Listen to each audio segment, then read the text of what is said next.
Olá, senhores, olá, senhoritas, muito bem-vindos, muito bem-vindas a mais uma videoaula aqui no canal. Dessa vez é uma aula de filosofia, comentando as ideias do pré-socrático Heráclito. Bom, nós não vamos fazer uma introdução aos pré-socráticos para depois começar a conversa sobre Heráclito, no caso aqui. E por quê? Porque nós já temos uma aula aí no canal, né, que faz essa introdução geral, propriamente ao ambiente em que os pré-socráticos estão escrevendo e a forma com que eles têm, a forma em comum que eles têm de pensar, certo? Bom, o que vai ser comum para você que está se iniciando aí na filosofia é que dos pré-socráticos até mais ou menos a Idade Média, você vai perceber o nome do sujeito de Parará, né? Tomás de Aquino, Santo Agostinho de Hipona, Heráclito de Éfeso, Parmênides de Eleia. Esse nome que vem depois, essa palavra que vem depois da preposição, ela é o lugar de origem, certo? É onde eles nasceram. No caso aqui, o Heráclito nasceu em uma colônia grega chamada Éfeso e que hoje está compreendida dentro do território turco, certo? Bom, nós temos dois pensamentos que nascem com a filosofia. Nós temos dois pensamentos diferentes que nascem com a filosofia. Um desses pensamentos é o de Heráclito e o outro pensamento de Parmênides. Parmênides de Eleia. Quase que contemporâneos, embora de lugares muito distintos, quase que contemporâneos, Heráclito e Parmênides, eles definiram as bases para pensar a realidade. Eles definiram a base para que nós pudéssemos olhar para a realidade. E ao fim e ao cabo, se você pegar a história da filosofia lá no seu início, no século VI a.C. até hoje, me desculpem aí os estudiosos e os filósofos contemporâneos, mas daria para nós resumirmos todas as variantes, todas as possibilidades de pensar a realidade, todos os métodos de se pensar a realidade a partir desses dois caras. E o que esses dois caras dizem é mais ou menos o seguinte. No caso do Parmênides, a realidade, aquilo que nós enxergamos, aquilo que nós experimentamos pelos sentidos, é uma aparência. De fato, a realidade não muda, porque se ela mudasse, o conceito ou a verdade propriamente, ela também deveria mudar, o que não é o caso. Essa é uma visão. Nós não temos aula ainda agora, dia 2 de junho de 2020, mas nós teremos em breve essa aula do Heráclito, do Parmênides, e eu desenvolvo melhor a ideia. E a segunda visão é muito diferente da do Parmênides, pois afirma que a realidade, ela é movimento. Que a verdade, ela é movimento. Que a verdade, ela é devir. Ela é transformação. Ela é vir a ser. Então, gente, nós temos a história da filosofia, a história do pensamento, ela pode ser dividida, e até hoje, claro, né, dentro de alguns parâmetros assim, mas ela pode ser dividida até hoje entre a visão de Heráclito ou a de Parmênides. Ou nós tomamos que o mundo que nós vivemos, ele é um mundo aparente, que os sentidos nos enganam, que, portanto, é necessário uma outra faculdade que seja capaz de penetrar na verdade, de conhecer a verdade, e essa faculdade seria a razão. Ou então, nós ficamos do lado de Heráclito e aceitamos que a realidade, e por realidade aí você é obrigado a aceitar tudo o que compõe o mundo, a realidade, ela é mutável, que as coisas sempre estão em mudança. Que a característica principal da realidade de todos os seres e de tudo que existe é a mudança. Então, eu já estou adiantando qual é o pensamento, a linha mestra do pensamento de Heráclito. Né? É justamente essa ideia da mudança. Essa frase está, entre aspas, uma das possíveis traduções para sua frase mais famosa. Diz o seguinte: não é possível banhar-se 2 vezes no mesmo rio. Essa é uma das frases mais famosas da filosofia. Você já deve ter ouvido algo parecido em contextos meio próximos aí, né? Para se referir à mudança. Não é possível alguém banhar-se 2 vezes no mesmo rio. Pensa na imagem do rio. Né? Pensa na imagem daquela água que escoa, aquela água que passa e nunca para. Se nós tomarmos se a gente pudesse recortar um pedacinho do rio, né, e ficássemos observando só aquele pedacinho daquele rio, nós veríamos que ele, a cada milésimo de segundo, toma outra feição. Né? A cada milésimo de segundo, ele se mostra diferente. Porque a primeira, intuitivamente, você já percebe que aquela água, ela está em constante transformação. Ela está passando, e não para. Né? E não para. Mas se a gente parar para observar um pouquinho mais, nós percebemos que não são só aquelas correntes de água que se vão, né? Que vêm e que se vão. Não são só essas correntes de água que estão em constante transformação. Se nós olharmos para o lado, pode ser que a gente vê lá uma plantinha que ela está super florida. Né? Uma florzinha lá, muito com as flores bem vistosas. Enquanto outra do lado lá está murcha, né? Já perdeu as flores. É possível que nós percebamos, inclusive, o movimento dos animais lá por perto.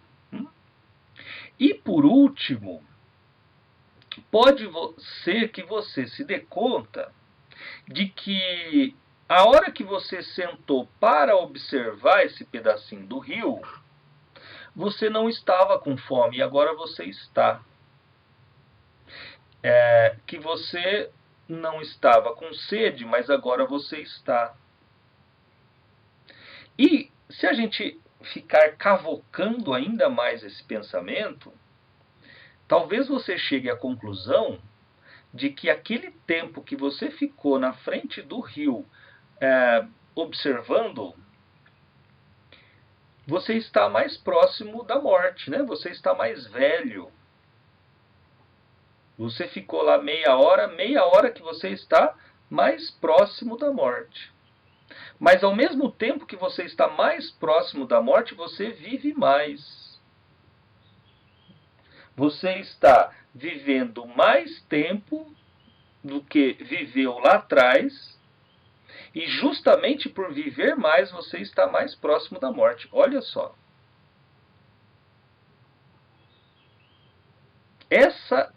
Esse é o pensamento do Heráclito. A ideia de que a realidade ela é composta por contrários. Vou escrever isso. A realidade é resultado de uma guerra constante entre opostos. Olha só que louco, né, cara? A realidade ela é resultado de uma guerra constante entre os opostos. Acabei de dizer, quanto mais a gente vive, mais próximo da morte nós estamos. Vida e morte, opostos que estão indiscutivelmente juntos. Você só pode morrer se estiver vivo.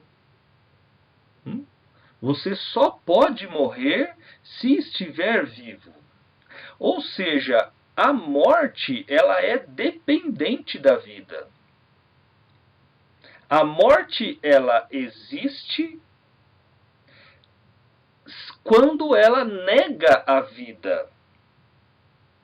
A vida existe quando ela nega a morte. Olha só. Certo? Você só pode estar doente se um dia você esteve sadio. Você só pode estar sadio, claramente, né? Se você não está doente. Mas ao estar sadio, você abre a possibilidade para a doença. Olha, Heráclito. Eu só posso estar de vigília, eu só posso estar acordado, aliás, eu só posso acordar se eu estiver dormindo. Eu só posso dormir se eu estiver acordado. Aí você fala, mas isso parece óbvio. Pior é que não é. Por que que não é? Porque estes opostos, quente, frio, vida, morte, amor, ódio, essas coisas, elas existem justamente na relação. Na relação. Não existe, então, só, como dirá Parmênides, e toda a filosofia, acreditem em mim, se você está começando agora na história da filosofia, para você perceber, para você só imaginar o quão não óbvio é isso que o Heráclito está dizendo, o seu pensamento ele foi retomado, ele é do século VI a.C., 5, 6 a.C., ele só foi retomado no século XIX. Por quê? Porque o pensamento tido como oficial, verdadeiro, o difundido, o tradicional, era o que dizia o oposto disso. E o que é o oposto disso? Que as coisas têm realidades em si mesmas. Tá?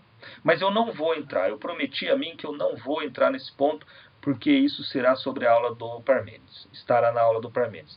Fica aqui, gente, fica aqui comigo. A realidade é resultado de uma guerra constante entre opostos. Então, só pode existir alguma coisa na medida em que há o seu contraponto. O filho, ele só existe na medida em que existe o pai. O filho, ele é a negação do pai, claro. Né? A filha é a negação da mãe, ou seja, a filha é contrária à mãe. Mas não fosse a mãe, não existiria a filha. Não existiria a filha, não existiria a mãe. Só se você pensar a ideia, né? Filha, mãe, avó, bisavó, etc, etc, etc.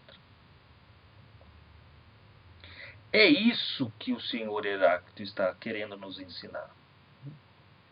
E a realidade, ou seja, a verdade, ela é a compreensão dessa realidade. A verdade, ela é a compreensão dessa dinâmica, deste processo. As coisas não se dão nelas mesmas, elas não estão em si mesmas. Não é assim, existe o bom, existe o verdadeiro de um lado e o mal do outro, por exemplo. São duas realidades diferentes. São, falando num termo bem simples, é como se houvesse, isso no pensamento contrário ao Parmênides, tá? Que fique claro o que eu estou querendo dizer. O normal é que nós pensemos que existe uma planilha de Excel que você tem lá duas colunas, e aqui estão coisas ditas boas, aqui coisas ruins, e uma não tem nada a ver com a outra.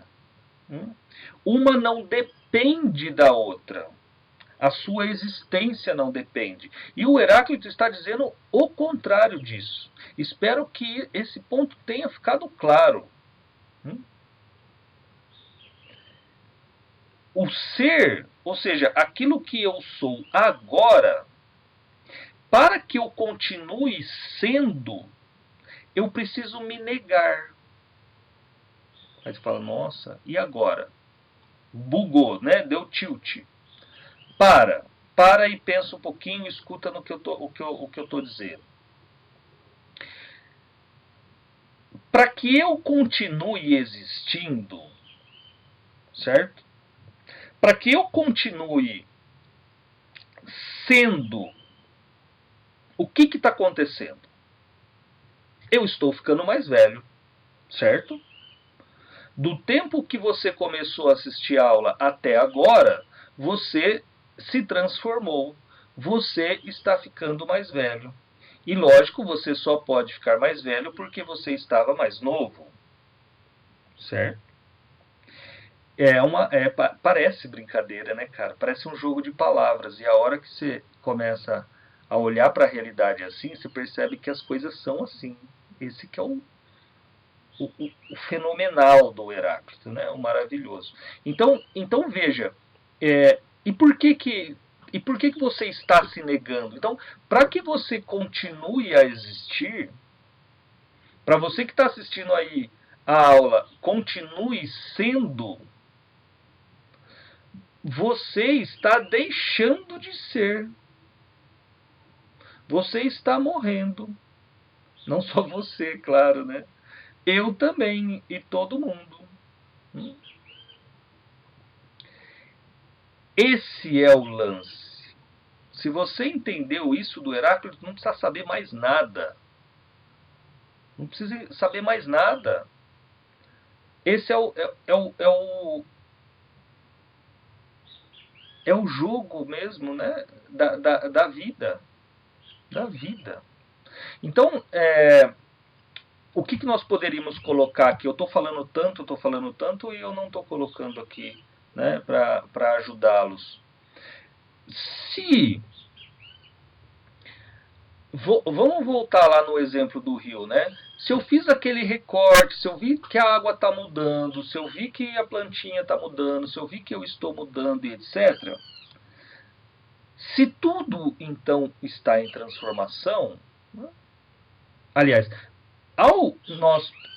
ao percebermos essas transformações, nós podemos chegar que absolutamente tudo está em transformação. Né? Olha lá, realidade é resultado de uma guerra constante. Essa guerra constante, ó, esse embate constante que vem e que se mistura ao mesmo tempo que você ama uma pessoa, você odeia essa pessoa em algumas circunstâncias, né? A pessoa te parece extremamente linda, mas ela é feia também em alguns aspectos, e aí você forma lá toda a sua concepção sobre essa pessoa, e essa concepção ela vai mudando, e assim nós vamos vivendo, né? Então, nós poderíamos dizer, filosofando, deixando numa frasezinha bem bonita, que a única coisa que não muda é a mudança. Olha só, a única coisa que não muda, a única coisa que é constante na realidade é essa dinâmica da mudança. A mudança ela está em todos os lugares. Ela é aplicada a todas as coisas. Esse é o ponto. Esse é o ponto. Esse, gente, é o pensamento. Aliás, a esse pensamento, a história da filosofia dará o nome de pensamento dialético. Pensamento dialético. Eu não vou colocar aqui, porque por preferência mesmo, tá? Por certas particularidades, eu entendo perfeitamente que o Heráclito ele é um sujeito que que ele é o precursor da dialética, com certeza absoluta. Porém, eu acho esse termo um termo muito forte para caracterizar a sua filosofia. Eu acho que está muito pesado ainda, né? Vamos deixar esse termo aí lá para o Hegel, no sentido que é aqui aplicado. Mesmo porque você vai ter a dialética platônica, mas é algo que não tem nada a ver com isso aqui, né? Não tem nada a ver com esse rolê aqui. Então, a gente colocaria, a única coisa que não muda é a mudança. Então, a mudança, ela é a arché. Aí, se você não assistiu a aula sobre a introdução aos pré-socráticos, eu aconselho novamente que você assista, certo? Então, a essência da realidade, a origem, a matéria-prima que dá origem a toda a realidade é a transformação, é a mudança. E no caso do Heráclito, ele a simboliza como um fogo, o fogo eterno. Vou colocar aqui, certo? Então, a arché, ou a origem do Heráclito é o fogo eterno. E a imagem do fogo é maravilhosa, né, gente? Por quê? Porque o fogo não fica assim, né? Não fica assim, ó. Ele fica assim. Ele fica constantemente se mexendo. E mais interessante, o fogo eterno. Olha só, gente, que imagem maravilhosa, né? Que imagem maravilhosa. É essa chama que ela não para. Né? É uma chama que se mexe, que se transforma e que nunca deixa de ser o fogo e que nunca deixa de ser chama. No caso aqui, nunca deixa de ser chama. A gente nasce pelado, chorando, a gente fica mais velho, a gente começa a andar, a gente começa a crescer pelo no churoba, a gente começa a sair por aí, passear, começa a beber ou não. E a gente vai ficando mais velho, e a gente vai ficando mais velho, e a gente vai ficando mais velho, e a gente vai ficando mais velho. Mas ainda assim a gente continua sendo a gente. Ainda assim, nós continuamos sendo seres humanos. Essa é a ideia do Heráclito. Uma acerola podre ainda é acerola. Afinal de contas, nós só sabemos que a acerola está podre na medida em que nós a relacionamos com uma acerola bonitinha, vermelhinha, gostosinha. Tem um ditado popular que diz assim: o que seria do azul se todo mundo gostasse do amarelo? O que seria do lelé se todo mundo gostasse do lelé? Essa é a fórmula, né? Essa é a fórmula. Essa é uma ideia que muito interessante de ser pensada, né? Um ditado muito legal. Aliás, todos os ditados têm um fundo filosófico muito interessante. Nesse ditado, especialmente, se coloca a ideia mesmo da transformação, do movimento. Então, tem que ter o azul, ou melhor, tem que ter o laranja, nesse ditado aqui, né, especificamente. Tem que ter o laranja para o azul se sobressair. Tem que ter, porque se só tivesse azul, o azul não se sobressairia. Ele não seria o preferido. Essa é a ideia. Essa é a ideia. Tudo bem, gente? Nada do que foi será de novo do jeito que já foi um dia. Tudo passa, tudo sempre passará. A vida vem em ondas como um mar, no indo e vindo infinito. E lá, lá, lá, lá, lá, lá, é Heráclito. Lulu Santos. Acho que chama, não sei mesmo. Nada do que foi será. Não sei, gente. Então, essa é a ideia.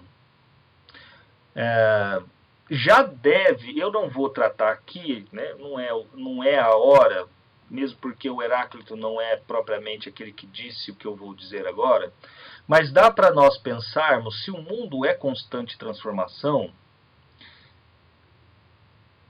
o que será que a gente pode falar,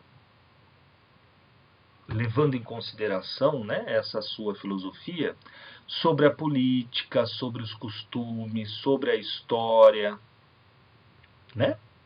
Por quê? Porque normalmente nessas esferas aí a gente costuma achar que já tem uma resposta dada, essa resposta já está aceita e nós temos que nos adequar a ela, né?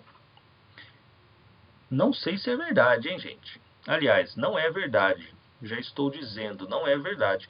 Mas é um ponto que a gente não pode tratar aqui para não ficar muito fora, né, do que foi estabelecido e delimitado aqui com o nosso Heráclito. Tudo bem, gente? Tudo bem? Então é isso. Espero que tenha ficado claro essa ideia do Heráclito, do vir a ser, da transformação, daquilo que é, daquilo que para que continue sendo, deva se negar, né? E a ideia linda e maravilhosa, a imagem, eu acho essa imagem fantástica desse fogo eterno. Você pode fazer alguma relação, se você quiser, com as Olimpíadas, que vai vir daqui a pouquinho, ó. Acho que é 420 alguma coisa, né? As Olimpíadas gregas. Então, talvez não seja por acaso que a pira olímpica seja essa imagem do fogo. Um fogo que ele permanece aceso até que a Olimpíada termine. Tudo bem, gente? Certo? Então espero que vocês tenham gostado, espero que vocês tenham entendido principalmente. Não é um pensamento simples, ele terá ressonâncias lindas e maravilhosas para um pensamento transformador, para um pensamento que contesta a realidade, mas infelizmente esse pensamento aqui ele vai ficar incubado, ele vai ficar quietinho até, como eu disse, o século XVIII, até o século XIX, 1800 e alguma coisa lá, 1830, 1820, começa a ser retirado das sombras, né? Retirado das sombras. E só um último comentário para terminar a aula. Parece que o Heráclito ele sabia disso, né? Parece que o Heráclito tinha consciência do quão revolucionário poderia ser seu pensamento. Por quê? Porque ele era taxado de o obscuro, o sujeito obscuro, o filósofo obscuro, o filósofo que ninguém entendia, e que ele também não fazia questão nenhuma de tornar o seu pensamento mais claro. Inclusive ele enterrou as suas obras, os seus escritos, embaixo de um templo. Ele foi achado um tempo depois. Né? Quer dizer, o cara, ele foi achado um tempo depois, tá, gente? Por favor, não vão entender que foi porque ele enterrou as obras que ninguém conhecia o Heráclito antes do século XIX. Nada a ver, né? Nada a ver. Já se conhecia, porém, ele não era aceito, porque é um pensamento muito dinâmico. Por ser um pensamento dinâmico, ele é muito revolucionário. É com ele que nós faremos as revoluções modernas, mesmo ainda que implicitamente, né, sem mencioná-lo. Tudo bem, gente? Então é isso. Espero que vocês tenham entendido, espero que vocês tenham gostado e nos encontramos aí nas próximas aulas. Valeu, gente!